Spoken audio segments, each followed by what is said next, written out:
ഞാൻ ഒറ്റക്ക് സിനിമക്ക് വന്നോട്ടോ. പൊതുവേ ഞാൻ അങ്ങനെ പോകുന്ന ആളാണ്. ഒറ്റക്കാണ് എല്ലാ യാത്ര പോകുന്നതും എല്ലാ കാര്യങ്ങളും. നമ്മൾ കൂട്ടുകാരുണ്ടെന്നുണ്ടെങ്കിൽ ഒരുമിച്ച് പോകും, അല്ലാന്നുണ്ടെങ്കിൽ കൂടുതൽ എല്ലാ കാര്യങ്ങളും ഒറ്റക്ക് പോകുന്ന ആളാണ്. അങ്ങനെ പോയിക്കണെങ്കിൽ അതായത് അത് വല്ലാത്തൊരു സാധനമാണ്. ഇതിൻ്റെ ഒരു ബെനിഫിറ്റ് എന്താ അറിയോ? ഇപ്പോൾ നമ്മളൊരു പടത്തിന് വരുന്ന സമയത്ത് നല്ല 2-3 പടം ഉണ്ടാവും. എനിക്ക് ചിലപ്പോൾ ഫസ്റ്റ് ഒരു ഫീൽ ഗുഡ്, പിന്നെ ഒരു ഹൊറർ, ആ രീതിയിലുണ്ടാവും. അത് വേറൊരാളോട് നമുക്ക് ഡിപ്പെൻഡ് ചെയ്യേണ്ട ആവശ്യമില്ല. ഒരു യാത്ര പോകുന്ന സമയത്ത് സോളോ ട്രാവലിങ്ങിൻ്റെ ഏറ്റവും വലിയൊരു ഫാക്ടർ എന്താ പറയുക, നമ്മൾ യാത്ര പോകുന്ന സമയത്ത് നമ്മൾ ഒരാളെയും ഡിപ്പെൻഡ് ചെയ്യേണ്ട ആവശ്യമില്ല. അപ്പോൾ നമ്മളിങ്ങനെ പോകുന്ന വഴിക്ക്, അപ്പോൾ ഡൽഹിയിലേക്ക് പോകുന്ന സമയത്ത് നമുക്ക് മുംബൈ ഇങ്ങനെ ഇറങ്ങുകയാണ്, ജസ്റ്റ് ഇങ്ങനെ ഓക്കെ മാത്തരൻ പോകാന്നുള്ളൊരു വൈബ് തോന്നുന്ന സമയത്ത് എനിക്ക് അവിടെ ഇറങ്ങാം.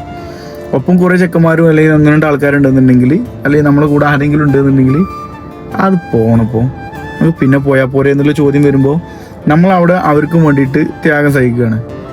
ഇനി അതല്ല, നമ്മളിപ്പോൾ പോകുന്ന സമയത്ത് നല്ലൊരു ഭക്ഷണം കഴിക്കാൻ വേണ്ടി പോകണം, നല്ലൊരു ഉള്ളിവട കാണുമ്പോൾ ഓക്കെ അത് കഴിച്ചാൽ കൊള്ളാം, അപ്പോൾ ഒപ്പല്ലോൻ പറയണേ അത് വേണം, അല്ലെങ്കിൽ ഒപ്പല്ലോന് നല്ല രസമായിട്ട് ഒരു നല്ലൊരു ബിരിയാണി കഴിക്കാൻ പോവുകയാണ്, അപ്പോൾ ഞാൻ പറയണേ എനിക്ക് വേണ്ട എന്ന് പറഞ്ഞു കഴിഞ്ഞാൽ ഓൻ എനിക്കും വേണ്ടിയിട്ട് അവിടെ സാക്രിഫൈസ് ചെയ്യാണ്.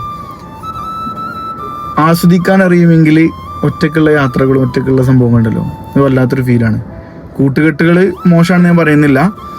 ചില സമയങ്ങളിൽ ഒറ്റക്ക് പോകുമ്പോൾ നമുക്ക് വേറെ കുറേ കാര്യങ്ങളുടെ ഒരു റിയലൈസേഷൻ വരും ലൈഫിനെ കുറിച്ച്. ജസ്റ്റ് ഒന്ന് പോയി നോക്കണ്ടോ.